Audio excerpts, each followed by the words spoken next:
নমস্কার, হাই নিউজে সকলকে স্বাগত। সঙ্গে রয়েছি আমি মিলি। শুরু করছে নিউজ টুডে, আর শুরুতেই দেখে নেব আজকের হেডলাইন্স।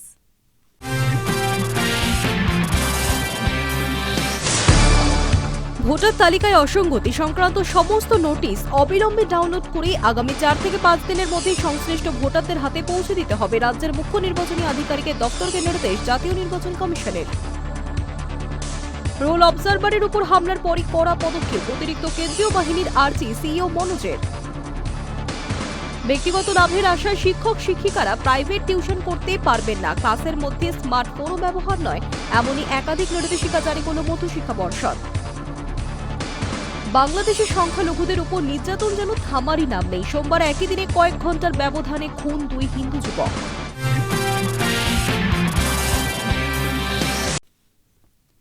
রামপুরহাটের জনসভায় যোগ দিতে যাওয়ার পথে অভিষেক বন্দ্যোপাধ্যায়ের কপ্টার ওড়ার অনুমতি দেয়নি ডিজিসিএ। এ নিয়ে দীর্ঘ টালবাহানার পর নির্ধারিত সময়ের 2 ঘণ্টা দেরিতে রামপুরহাটের সভায় পৌঁছান অভিষেক। আর সেখানে পৌঁছে বিজেপির বিরুদ্ধে গর্জে উঠলেন অভিষেক বন্দ্যোপাধ্যায়। প্রচারের প্রাথমিক সূচিতেই বাধা। মঙ্গলবার রামপুরহাটের জনসভায় যোগ দিতে যাওয়ার পথে তৃণমূলের সর্বভারতীয় সাধারণ সম্পাদক অভিষেক বন্দ্যোপাধ্যায়ের কপ্টার ওড়ানোর অনুমতি দেয়নি ডিজিসিএ। এই নিয়ে দীর্ঘ টালবাহানার পর অবশেষে বিকল্প ব্যবস্থা করা হয় তৃণমূলের তরফে। নির্ধারিত সময়ের 2 ঘণ্টা দেরিতে রামপুরহাটের সভায় পৌঁছান অভিষেক।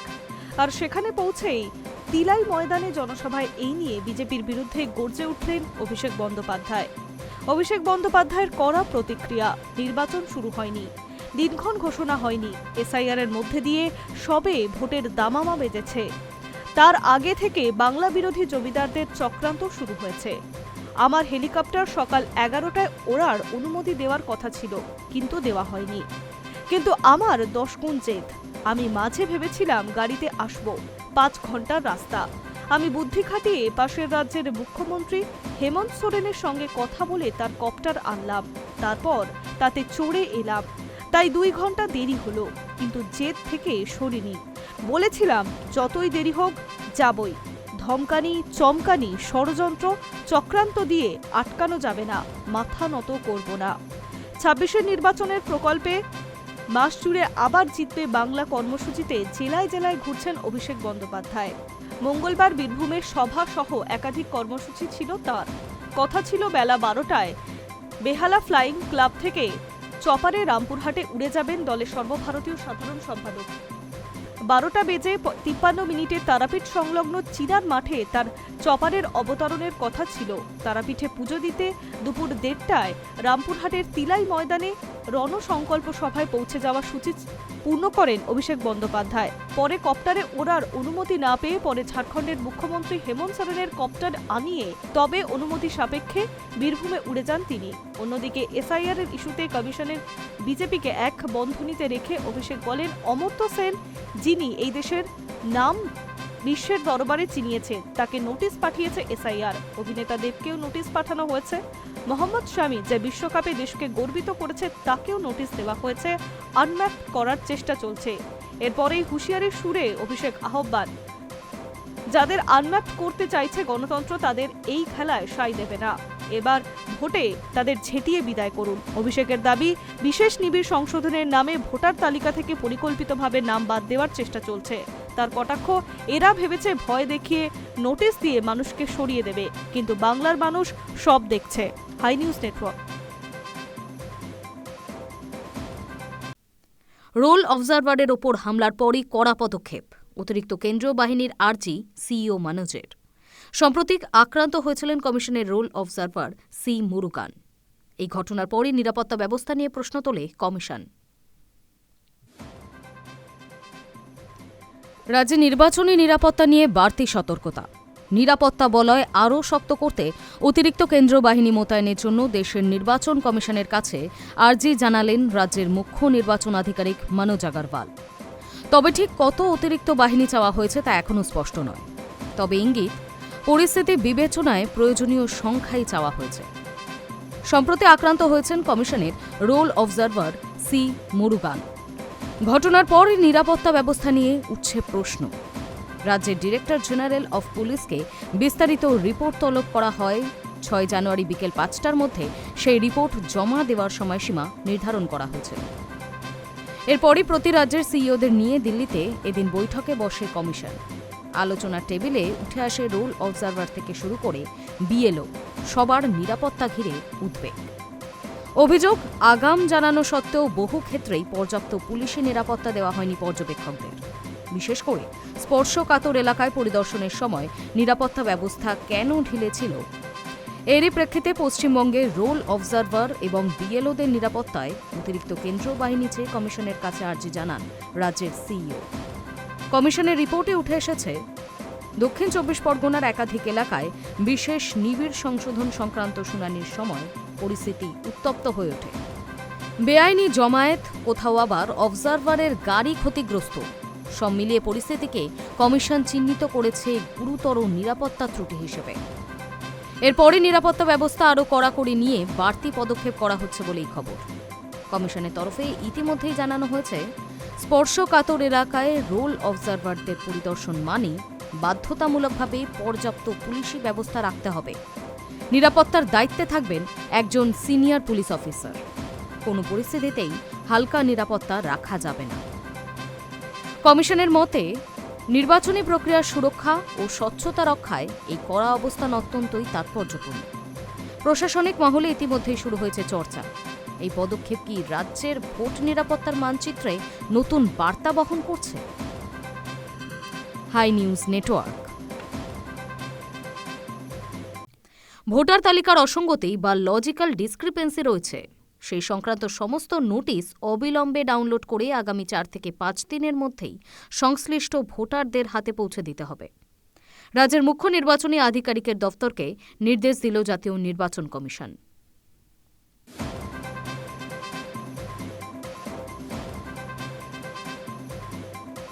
ভোটার তালিকায় অসঙ্গতি বা লজিক্যাল ডিসক্রিপেন্সি রয়েছে, সেই সংক্রান্ত সমস্ত নোটিশ অবিলম্বে ডাউনলোড করে আগামী 4 থেকে 5 দিনের মধ্যেই সংশ্লিষ্ট ভোটারদের হাতে পৌঁছে দিতে হবে।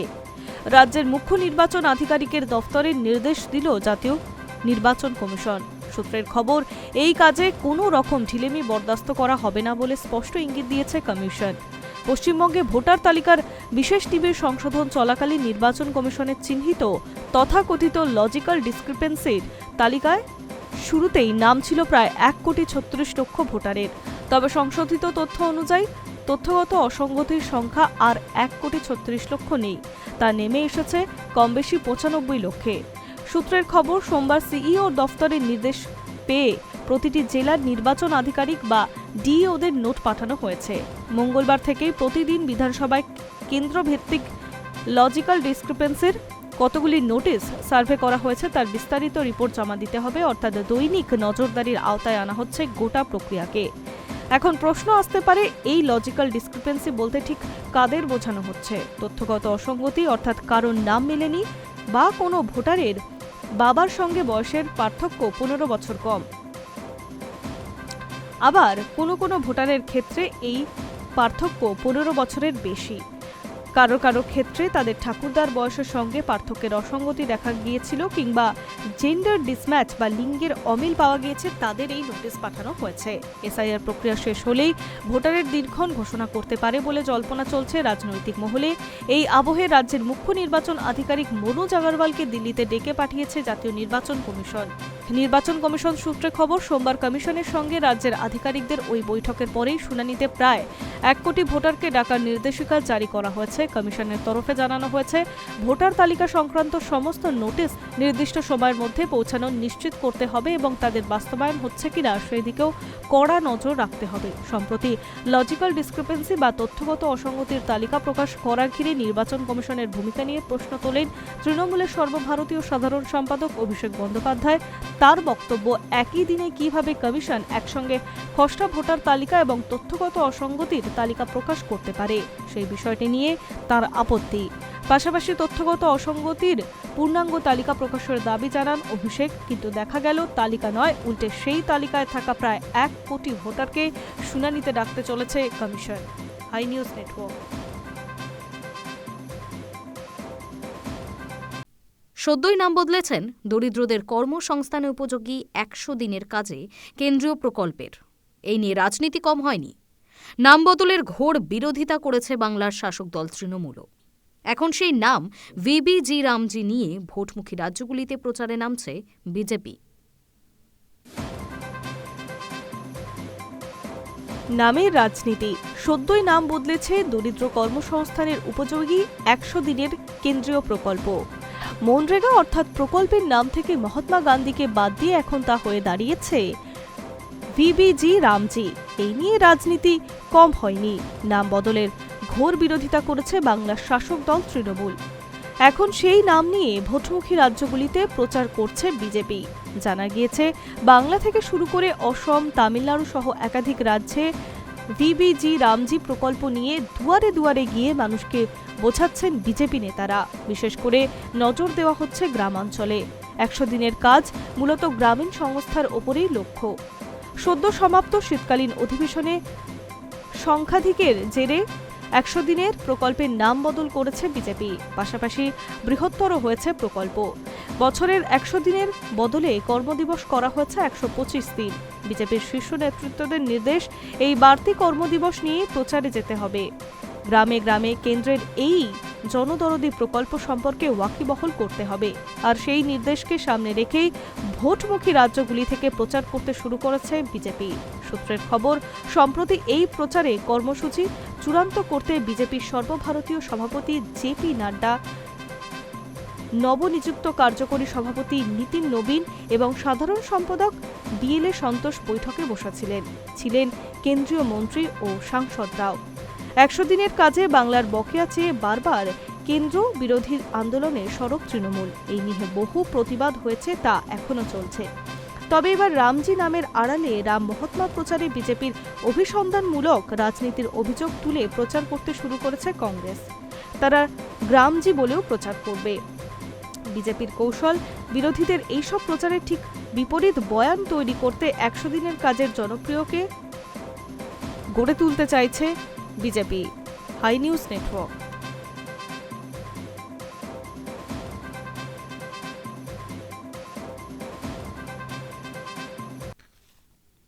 গঙ্গাসাগর মেলা নিয়ে বড়সড় আপডেট। শিয়ালদা স্টেশনে শুরু প্রস্তুতি। MUTS ব্যবস্থার ব্যবহার বাড়িয়ে লাইনে দাঁড়ানোর চাপ কমানো হবে। স্টেশনের অনুসন্ধান কাউন্টারে ট্রেনের সময়সূচি, প্ল্যাটফর্ম নম্বর ও বিশেষ ট্রেন সংক্রান্ত তথ্য সব সময় অ্যানাউন্স করার নির্দেশ দেওয়া হয়েছে। 2026-এর গঙ্গাসাগর মেলাকে সামনে রেখে শিয়ালদা স্টেশনে যাত্রী পরিষেবা এবার আরও মজবুত করা হচ্ছে। মেলার সময় লক্ষ লক্ষ যাত্রী যাতে নির্বিঘ্নে যাতায়াত করতে পারে, তার জন্য একাধিক ব্যবস্থা নিচ্ছে শিয়ালদা রেল ডিভিশন। শিয়ালদা ডিভিশনে সিনিয়র ডিভিশনাল কমার্শিয়াল ম্যানেজারের নেতৃত্বে টিকিট চেকিং কর্মী ও কমার্শিয়াল সুপারভাইজারদের নিয়ে একটি গুরুত্বপূর্ণ বৈঠক হয়। বৈঠকে যাত্রী সুবিধা বাড়ানো, ভিড় নিয়ন্ত্রণ এবং দ্রুত পরিষেবা দেওয়ার উপর বিশেষ গুরুত্ব দেওয়া হয়। যাত্রীদের টিকিট কাটার ঝামেলা কমাতে অতিরিক্ত টিকিট কাউন্টার ও কর্মী মোতায়েন করা হবে। পাশাপাশি MUTS ব্যবস্থার ব্যবহার বাড়িয়ে লাইনে দাঁড়ানোর চাপও কমানো হবে। স্টেশনের অনুসন্ধান কাউন্টারে ট্রেনের সময়সূচি, প্ল্যাটফর্ম নম্বর ও বিশেষ ট্রেন সংক্রান্ত তথ্য সব সময় অ্যানাউন্স করার নির্দেশ দেওয়া হয়েছে।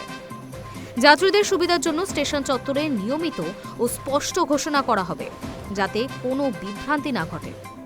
মেলা চলাকালীন কমার্শিয়াল সুপারভাইজারদের মাঠ পর্যায়ে সারাক্ষণ সক্রিয় থাকার নির্দেশ দেওয়া হয়েছে, যাতে যে কোনো সমস্যার দ্রুত সমাধান করা যায়। রেল কর্তৃপক্ষের দাবি, গঙ্গাসাগর মেলার ব্যস্ত সময় শিয়ালদা স্টেশনে পরিষেবার মান বজায় রাখতে তারা পুরোপুরি প্রস্তুত। লক্ষ্য একটাই, যাত্রীরা যেন নিরাপদ, সুসংগঠিত এবং ঝামেলামুক্ত যাত্রার অভিজ্ঞতা পান। High news network. ব্যক্তিগত লাভের আশায় শিক্ষক শিক্ষিকারা প্রাইভেট টিউশন করতে পারবেন না। ক্লাসরুমের মধ্যে স্মার্টফোনও ব্যবহার করা যাবে না, এমনই একাধিক নির্দেশিকা জারি করল মধ্যশিক্ষা পর্ষদ। সাফ জানানো হয়েছে, ক্লাসে পড়াশোনা হয় এবং ক্লাস ব্যাহত হয় এমন কোনো কাজ করা যাবে না। ব্যক্তিগত লাভের আশায় শিক্ষক শিক্ষিকারা প্রাইভেট টিউশন করতে পারবেন না। ক্লাসের মধ্যে স্মার্টফোন ব্যবহার করা যাবে না, এমনই একাধিক নির্দেশিকা জারি করল মধ্যশিক্ষা পর্ষদ। সাফ জানানো হয়েছে, ক্লাসে পড়াশোনা হয় ব্যাহত হয় এমন কোনো কাজ করা যাবে না। জানা গিয়েছে, শিক্ষক শিক্ষিকা ও কর্তৃপক্ষের জন্য নয়া বিজ্ঞপ্তি জারি করেছে মধ্যশিক্ষা পর্ষদ। সেখানে একাধিক নির্দেশও দেওয়া হয়েছে। শিক্ষকদের স্কুলে প্রবেশ ও প্রস্থানের সময় বেঁধে দেওয়া হয়েছে। নির্দেশিকায় বলা হয়েছে, সমস্ত শিক্ষক শিক্ষিকাকে 10:40 প্রার্থনা সভায় উপস্থিত থাকতেই হবে। কোনো কারণে যদি প্রবেশে দেরি হয় তাহলে লেট বলে গণ্য করা হবে। 11:15 পরে স্কুলে পৌঁছালে সেই দিনের জন্য অনুপস্থিত ধরে নেওয়া হবে। নির্দেশিকায় সাফ জানানো হয়েছে, 4:30 আগে স্কুল থেকে বেরোনো যাবে না। এছাড়াও স্কুল চত্বরকে তামাক মুক্ত রাখা, পড়ুয়াদের মধ্যে স্বাস্থ্য সচেতনতা ও পরিচ্ছন্নতা বজায় রাখার দায়িত্ব নিতে হবে প্রধান শিক্ষিকাকে। রাজ্য সরকারের প্রকল্পগুলি ঠিকমতো পড়ুয়াদের কাছে পৌঁছাচ্ছে কিনা তার জন্য শিক্ষকদের নোডাল টিচার হিসেবে কাজ করার নির্দেশ দেওয়া হয়েছে মধ্যশিক্ষা পর্ষদের ডেপুটি সেক্রেটারি ঋতব্রত চট্টোপাধ্যায়ের স্বাক্ষর করার নির্দেশিকায়। High news network.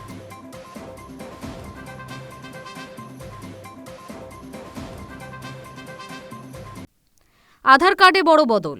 বাবা বা স্বামীর নাম যুক্ত করতে আর লাগবে না ডকুমেন্ট। কিভাবে করবেন দেখুন পদ্ধতি।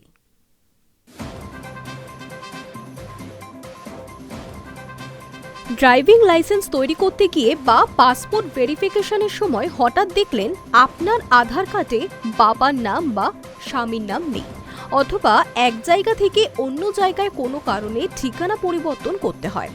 আর তখন যদি দেখেন আধার কার্ডে এই রকম সমস্যা, তাহলে বহু মানুষ আতঙ্কে পড়ে যান। এছাড়াও এই আধার কার্ডে নাম যুক্ত করা বা ঠিকানা পরিবর্তন করা সাধারণ মানুষকে নানাবিধ সমস্যার মুখে ফেলে, যার মূল কারণ ছিল উপযুক্ত নথিপত্রের অভাব।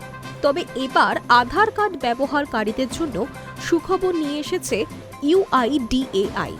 এবার থেকে অভিভাবকের নাম পরিবর্তনের নিয়মে আছে আমূল পরিবর্তন। এই পরিবর্তনের ফলে সাধারণ মানুষের হয়রানি কমবে বলে মনে করা হচ্ছে। ভোটার কার্ড, প্যান কার্ডের মতন ভারতীয় নাগরিকদের অন্যতম গুরুত্বপূর্ণ পরিচয়পত্র হল আধার কার্ড। এবার এই আধার কার্ডে অনেক সময় বাবা অথবা স্বামীর নামের সংযুক্ত করা অথবা ঠিকানা পরিবর্তন করা প্রয়োজন হয়। এটি বিশেষত মহিলাদের ক্ষেত্রে বেশি হয়ে থাকে, কারণ বিয়ের পর মহিলাদের বাবার নামের পরিবর্তে স্বামীর নাম যুক্ত করা ও ঠিকানা পরিবর্তন করা অত্যন্ত জরুরি কাজ হয়ে দাঁড়ায়। এতদিন এই কাজটি করতে গিয়ে সাধারণ মানুষকে নানা রকম সমস্যার সম্মুখীন হতে হয়েছে, আর এই সমস্যার মূল কারণ ছিল নথিপত্রের অভাব। তবে এবার থেকে আর যাতে ব্যবহারকারীদের এই সমস্যার সম্মুখীন না হতে হয় তার জন্য সুখবর নিয়ে এসেছে UIDAI। এখন থেকে অভিভাবকদের নাম পরিবর্তনের নিয়মে এসেছে আমূল পরিবর্তন। এই পরিবর্তনের ফলে সাধারণ মানুষের হয়রানি অনেকটাই কমবে বলে মনে করা হচ্ছে। আগে আধার কার্ডে হেড অফ ফ্যামিলি তথ্যের ভিত্তিতে ঠিকানা বা অভিভাবকের নাম আপডেট করতে হলে একাধিক সাপোর্টিং ডকুমেন্ট আপলোড করতে হতো। সেখানে ম্যারেজ সার্টিফিকেট, রেশন কার্ড বা অন্য কোনো সরকারি প্রমাণপত্র জোগাড় রাখতে না পারলে আবেদন খারিজ করে দেওয়া হতো। তবে এই নিয়মে নিয়ে আসা হয়েছে পরিবর্তন। এখন থেকে পরিবারের প্রধান অর্থাৎ বাবা অথবা স্বামী সম্মতি ভিত্তিতে এই পরিবর্তন সম্ভব। এর জন্য আবেদনকারীকে কোনো বাড়তি প্রমাণপত্রই আপলোড করতে হবে না। আপনি এই কাজটি সম্পূর্ণ বাড়িতে বসেও করতে পারবেন। কিভাবে বাড়িতে বসে আপনি কাজটি করতে পারবেন? প্রথমে আবেদনকারীকে মাই আধার পোর্টালে যেতে হবে। এরপর সেখানে নিজের আধার নম্বর দিয়ে লগইন করতে হবে। তবে মনে রাখতে হবে, লগইনের জন্য আধারের সাথে মোবাইল নম্বর লিংক থাকা কিন্তু বাধ্যতামূলক। এরপর লগইন করার পর ড্যাশবোর্ড থেকে অ্যাড্রেস আপডেট অপশনটি বেছে নিন। তারপর দুটি বিকল্পের মধ্যে head of family based address update অপশনটিতে ক্লিক করুন। এবার আপনি যাকে অভিভাবক অর্থাৎ বাবা বা স্বামী হিসেবে যুক্ত করতে চান তার আধার নম্বরটি নির্দিষ্ট স্থানে বসান। তারপর ড্রপ ডাউন মেনু থেকে তার সাথে আপনার সম্পর্ক নির্বাচন করুন। তবে মাথায় রাখবেন, এই পরিষেবার জন্য আপনাকে 75 টাকা প্রসেসিং ফি দিতে হবে। আপনার পেমেন্ট হয়ে গেলে আপনি একটি SRN পাবেন। এটি সেভ করে রাখুন। তবে এখানেই কিন্তু কাজ শেষ নয়। এরপরে আপনি যাকে হেড অফ ফ্যামিলি হিসেবে উল্লেখ করেছেন, মানে বাবা বা স্বামীকে তার নিজের আধার পোর্টালে লগ ইন করতে হবে। এরপর my head of family request নামক অপশানে যেতে হবে। সেখানে আপনার আবেদনের নোটিফিকেশন দেখা যাবে। আপনার প্রাপ্ত SRN নম্বরটি মিলিয়ে দেখে তাকে অ্যাকসেপ্ট বাটনে ক্লিক করে সম্মতি জানাতে হবে। এই পদ্ধতির কিছু দিক মনে রাখা অত্যন্ত জরুরি, কারণ এগুলি ঠিকঠাকভাবে না করলে ভবিষ্যতে সমস্যায় পড়তে পারেন। কারণ আপনি যার আধার রেফারেন্স হিসেবে ব্যবহার করছেন সেটি তার কার্ডের ঠিকানার বানান বা পদবি যা আছে অবিকল সেটাই আপনার আধার কার্ডের প্রিন্ট হয়ে আসবে। তাই সেই তথ্যে কোনো ভুল থাকলে আপনার কার্ডে সেই ভুল চলে আসবে। আর একবার যদি পেমেন্ট করার পর পরিবারের প্রধান রিকোয়েস্ট বাতিল করে দেন অথবা সময় মতো অ্যাকসেপ্ট না করেন, তাহলে প্রসেসিং ফি 75 টাকা কোনোভাবেই কিন্তু আর ফেরত পাওয়া যাচ্ছে না। এটি সাধারণ পরিবারের সম্মতি দেওয়া 30 দিনের মধ্যে নতুন আধার কার্ড জেনারেট হয়ে যায়। High news network.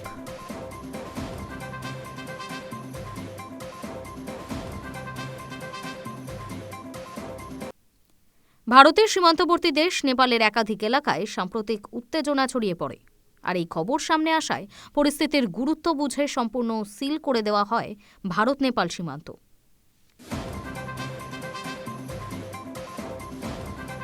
ভারতের সীমান্তবর্তী দেশ নেপালের একাধিক এলাকায় সাম্প্রদায়িক উত্তেজনা ছড়িয়ে পড়েছে।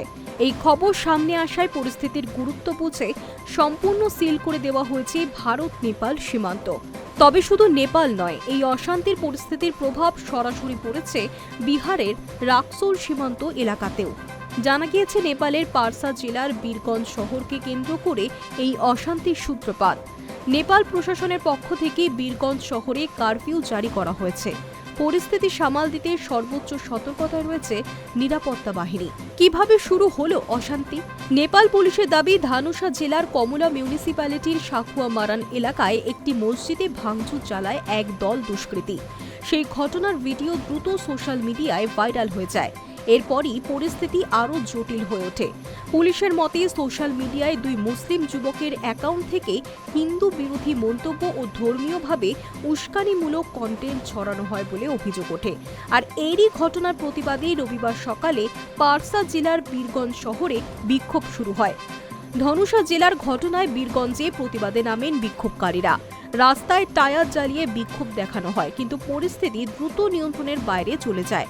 বিক্ষোভ চলাকালীন হিন্দু সংগঠনগুলির অভিযোগ, তাদের দেবদেবীদের উদ্দেশ্যে অবমাননাকর মন্তব্য করা হয়েছে, যা উত্তেজনা আরও বাড়িয়ে তোলে। এরপরই পরিস্থিতি হিংসাত্মক হয়ে ওঠে। বিক্ষোভকারীরা পুলিশের উপর ইট পাথর ছোড়ে এবং স্থানীয় একটি পুলিশ স্টেশনে ভাঙচুর চালানো হয়। নেপাল পুলিশের পক্ষ থেকে জানানো হয়েছে, পরিস্থিতি সামাল দিতে পুলিশকে প্রায় 6 রাউন্ড কাঁদানে গ্যাস ছুড়তে হয়েছে। অশান্ত পরিস্থিতির জেরে বীরগঞ্জ শহরে কারফিউ জারি করা হয়েছে এবং নিরাপত্তা বাহিনী সব সময় কড়া নজরদারি চালাচ্ছে। বীরগঞ্জ ও সংলগ্ন এলাকায় উত্তেজনা বাড়তে থাকায় ভারত নেপাল সীমান্তে নিরাপত্তা আরও কড়া করা হয়েছে। পুরো সীমান্ত সিল করে দেওয়া হয়েছে। জরুরি পরিষেবা ছাড়া সাধারণ নাগরিকদের সমস্ত সীমান্ত যাতায়াত বন্ধ রাখা হয়েছে।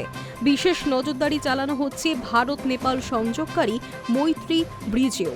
সীমান্ত পার হওয়া প্রত্যেক ব্যক্তির কড়া তল্লাশি করা হচ্ছে। নিরাপত্তা জোরদার করতে সেখানে ডগ স্কোয়াডও মোতায়েন হয়েছে। High news network. তীব্র শীতে গোটা দেশ যখন জুবুথুবু, তখনই আবহাওয়াবিদদের কাছ থেকে শোনা গেল এক ভয়ঙ্কর ভবিষ্যৎবাণী।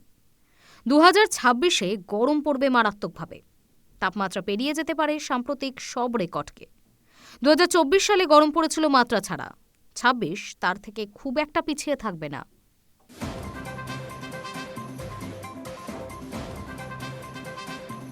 আবহাওয়াবিদদের মতে চলতি বছরে শীত অতীতের একাধিক রেকর্ড ভাঙার পথে। গত বছর অক্টোবরেই আবহাওয়া বিজ্ঞানীদের তরফে জানানো হয়েছিল 2025-26 মৌসুমে শীতের দাপট হতে চলেছে নজিরবিহীন। সেই পূর্বাভাসেই যেন বাস্তব রূপ নিচ্ছে। উত্তর ভারতের বিস্তীর্ণ অংশ, রাজস্থান, পাঞ্জাব, হরিয়ানা থেকে শুরু করে বিহার, ঝাড়খণ্ড, সর্বত্রই তীব্র শৈত্যপ্রবাহের প্রভাব। তবে তীব্র শীতের মধ্যেই উঠে আসছে আরেকটি উদ্বেগজনক ইঙ্গিত। আবহাওয়া বিশেষজ্ঞরা জানাচ্ছেন, 2026 সালে গ্রীষ্ম হতে পারে অত্যন্তই ভয়াবহ। পূর্বাভাস অনুযায়ী 1850 সালের পর থেকে রেকর্ড হওয়া 4টি উষ্ণতম বছরের তালিকায় জায়গা করে নিতে পারে 2026 সাল। ওই বছরে বিশ্বের গড় তাপমাত্রা শিল্প বিপ্লব পূর্ব সময়ের তুলনায় 1.4 ডিগ্রি সেলসিয়াসেরও বেশি বৃদ্ধি পেতে পারে। বিশেষজ্ঞদের ব্যাখ্যা, 2024 সালে যে ভয়ঙ্কর গরম পড়েছিল, 2026 সাল হয়তো সেই রেকর্ড ভাঙবে না, কিন্তু বিপজ্জনকভাবে কাছাকাছি পৌঁছে যাবে 1.5 ডিগ্রি সেলসিয়াস সীমার। উল্লেখযোগ্যভাবে 2015 সালের প্যারিস জলবায়ু চুক্তিতে বিশ্ব উষ্ণায়ন 1.5 ডিগ্রির মধ্যে আটকে রাখার প্রতিশ্রুতি দিয়েছিল বিশ্বের দেশগুলি। বাস্তবে সেই লক্ষ্য পূরণ হচ্ছে না বলেই মত পরিবেশবিদদের। গত কয়েক বছরে তার স্পষ্ট প্রমাণ মিলেছে। 2023 এবং 2024 সালে রেকর্ড তাপপ্রবাহের সাক্ষী থেকেছে বিশ্ব। ইউরোপের বহু দেশে তাপমাত্রা ছুঁয়েছে 40 ডিগ্রি সেলসিয়াস। ভারতে বহু জায়গায় তা আরও বেশি ছিল। পাশাপাশি 2023, 2024 ও 2025 সালে বিশ্বের বিভিন্ন প্রান্তে দেখা গিয়েছে অতিবৃষ্টি। ভারতেও 2025 সালে একাধিক রাজ্যে বন্যা ও ভূমিধসে ব্যাপক ক্ষয়ক্ষতি হয়েছে। ইংল্যান্ডের ন্যাশনাল ওয়েদার অ্যান্ড ক্লাইমেট সার্ভিসের রিপোর্ট অনুযায়ী 2026 সালে বিশ্বের গড় তাপমাত্রা 1850 থেকে 1900 সাল পর্যন্ত সময়কালের তুলনায় 1.34 থেকে 1.58 ডিগ্রি সেলসিয়াস পর্যন্ত বেশি হতে পারে। আবহাওয়াবিদদের মতে বারবার 1.4 ডিগ্রি সীমা ছোঁয়া বা অতিক্রম করা অত্যন্তই বিপজ্জনক সংকেত। এই পরিস্থিতিতে শীতের দাপট যেমন স্বস্তি নয়, তেমনি আসন্ন গ্রীষ্ম নিয়ে বাড়ছে উদ্বেগ। High news network.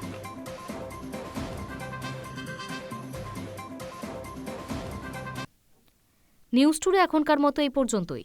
নজর রাখুন হাই নিউজে, নির্ভীক, নিরপেক্ষ।